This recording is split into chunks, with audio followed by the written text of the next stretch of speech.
This is Scott the Fix-It Guy, here to fix a Jade Dynasty oven that isn't lighting. We're going to put in this generic igniter. This is a flat oven igniter that works on a lot of different models. We're going to make sure that the oven's unplugged or the breaker's turned off. We're going to pull out the racks, and then this bottom panel just comes right out. Just grab the ends and lift it, pull it out towards you. And these igniters probably go about 4 or 5 years and they need to be replaced. There's a little screw in the back that holds the venturi tube onto the frame, the burner tube, and that's where the igniter's connected. So we took out that screw. We're going to pull the whole venturi tube forward by about 1.5 inches, and then we can just lift the whole venturi tube out, and that's where the igniter is connected.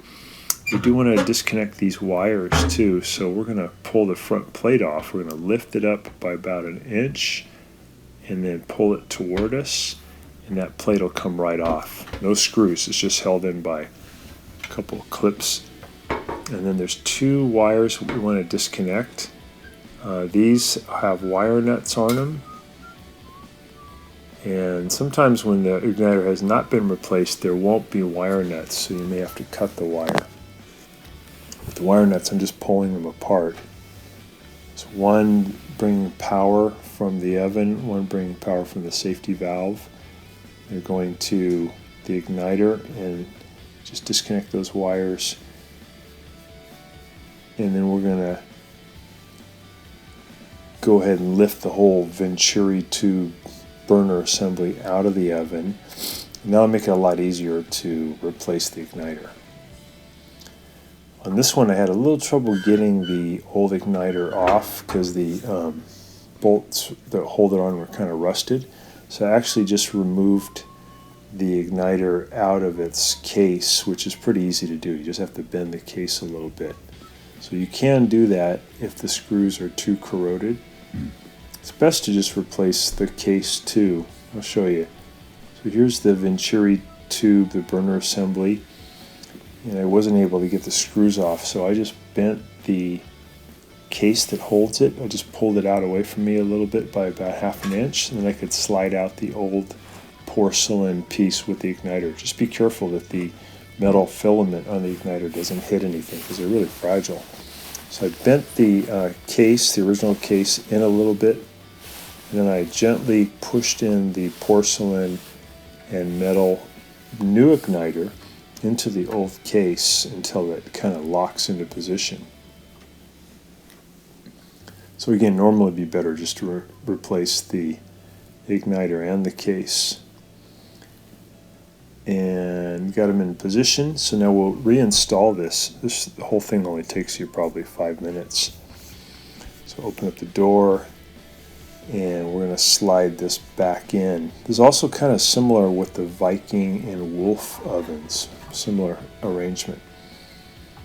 We're going to feed these wires back through the firewall so we can reconnect them, the new wires. And then the venturi burner tube will gently get it in position and then push it back in by about 1.5 inches.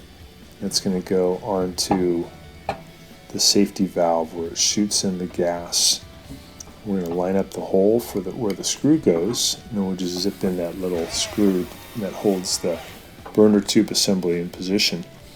We'll close the door, and then we'll reconnect the wires here. We have 2 wires coming from the igniter, one from the power source, one from the safety valve. And you can hook these up either way, it doesn't matter, there's no polarity issue. So either one of the igniter wires can go to either one of the wires coming from the oven. You just get those into position and then take the new porcelain wire nut that comes with the kit and just screw it on there, get it tight, righty-tighty. Do the other wire, and that's pretty much it. You're done. You just gotta put things back together. We'll just push these wires back in, get them out of the way. You can use a zip tie too to hold them in. And then we'll put the front panel back in by lifting it up We'll push it in slightly, and then we'll let it drop down by about an inch.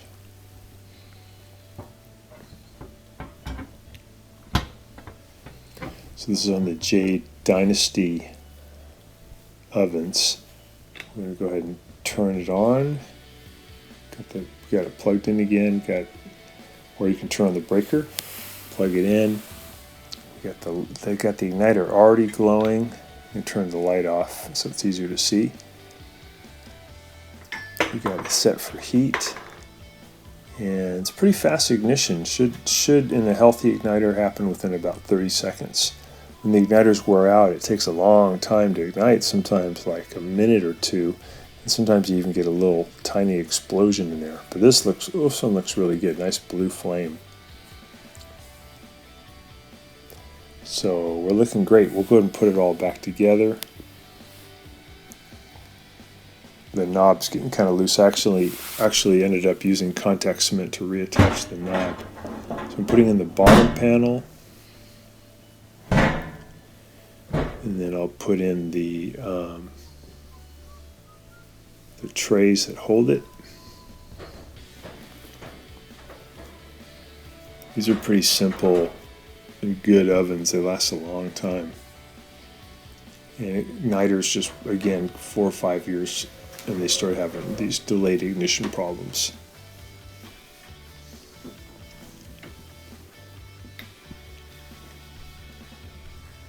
Yeah, I kind of re-glued this knob with contact cement and then put it back on. And we have a good working oven again. Pretty fast, pretty easy. Hope this has been helpful to you and it gets your oven going too. Hope you can subscribe to our channel when you get a chance and like our video. Thanks so much for watching.